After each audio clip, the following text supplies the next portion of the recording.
Ұстаз Кезет арнасының келесі шығарылымы зат есім жасайтын жұрнақтар жайлы болмақ. Алдымен зат есімнің рең мәнін тудыратын жұрнақтары жайлы әңгімелейік. Еке, ке, қа, а, е жұрнақтары арқылы, мысалы, атеке, ағеке, әпеке, исеке, жәке, нүке, мұқа деген сияқты нұсқалар жасалады. И жұрнағы арқылы атай, әкей, шешей, жездей.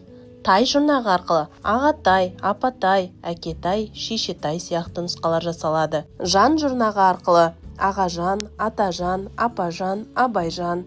Қан, кен, қай, кей, ан, ың жұрнақтары арқылы балақан, бұзауқан, шешекей, дәкен сияқты нұсқалар жасалады. Шақ, шек жұрнақтары арқылы құлыншақ, інішек, шық, шік жұрнақтары арқылы қапшық, төбешік. Ша, ше жұрнақтары арқылы сандықша, күрекше. Ш, ыш, іш жұрнақтары арқылы қалқаш, нұрыш. Сымақ жұрнағы арқылы қора сымақ, тау сымақ сияқты нұсқалар жасалады. Келесі кезекте есімдерден зат есім жасайтын жұрнақтар. Оларға ш, ш, мысалы қойшы, күйші, шылық, шілік, шаруашылық, кеңшілік, лық, лік, дық, дік, тық, дік, мысалы балалық, кісілік, адалдық, жеңілдік, жолдастық, биіктік. Кер, гер жұрнақтар арқылы айлакер, саудагер. Кеш, стан, хана, паз, қой, қор сияқты жұрнақтар арқылы шайхана, кітапхана, арбакеш, жемқор сияқты сөздер жасалады. Ал енді етістіктен зат есім жасайтын жұрнақтарға тоқталсақ, оларға ім. Бұларға мысал келтіретін болсақ, байлам, күзем, қысым. Ма, ме, ба, бе, па, пе жұрнақтар арқылы ұрма, көрме, сүзбе, кеспе. Қ, к, ғ, г жұрнақтар арқылы шалғы, тепкі, бұрғы. С, ыс, іс жұрнақтар арқылы талас, айтыс, жүріс. Қ, к, ық, ік, ақ, иек жұрнақтар арқылы тарақ, күрек, қызық.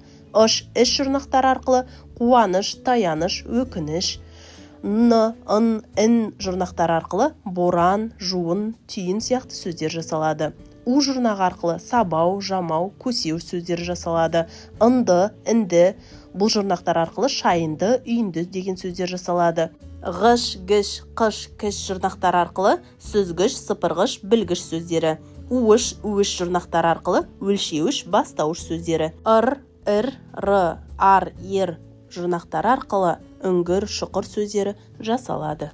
Келесі кезекті зат есімнің сөйлемдегі қызметіне бергім келіп тұр. Зат есімнің сөйлемдегі қызметіне қарай 5 түрге бөлінеді. Біріншісі бастауыш. Бастауыш зат есім сөйлемде атау септігінде тұрып бастауыш болады. Кейде кім, не сұрақтар тәуелденіп қойыла береді. Кімім, неңіз сияқты болып. Мысалы, жел күшейе түсті. Ер елімен көрікті, жер кенімен көрікті. Менің әкем кәсіпкер. Бұл сөйлемдерде жел, ер, жер, әкем сөздері бастауыш қызметін атқарып тұр. Анықтауыш. Анықтауыш зат есім ілік септігінде тұрып және өзінен кейінгі сөзді айқындап анықтауыш болады. Мысалы, алтын сағат сыйлаған екен. Қырда ауылдың малдары жайылып жүр. Бұл сөйлемдерде алтын және ауылдың сөздері анықтауыш қызметін атқарып тұр. Толықтауыш. Зат есім атау мен ілік септіктерінен басқа септіктер толғасында тұрып толықтауыш болады. Мысалы, тәрбие тілден басталады. Ертегі мен ұрпағыңды естелікке үйрет. Бұл сөйлемдерде тілден, ертегі мен ұрпағыңды естелікке сөздері толықтауыш қызметін атқарып тұр. Келесі кезекте пысықтауыш. Пысықтауыш зат есім барыс, жатыс, шығыс, көмектес септіктерінде келіп, немесе көмекші есіммен, септеулік шылауымен тіркесіп пысықтауыш болады. Мысалы, біз мектепке қарай жүгірдік. Мен оқу үшін қалаға барамын. Көлеңкеде атам отыр. Бұл сөйлемдерде мектепке қарай, оқу үшін, көлеңкеде сөздері пысықтауыш қызметін атқарып тұр. Баяндауыш. Баяндауыш зат есімдер жіктеліп келіп немесе атау септігінде тұрып сөйлемде баяндауыш болады. Мысалға, біз бейбіт еңбекті сүйетін елміз. Бала артта қалған із, байлық қолдағы мұз. Бұл сөйлемдерде елміз, із, мұз сөздері баяндауыш қызметінде тұр. Көмекші есім.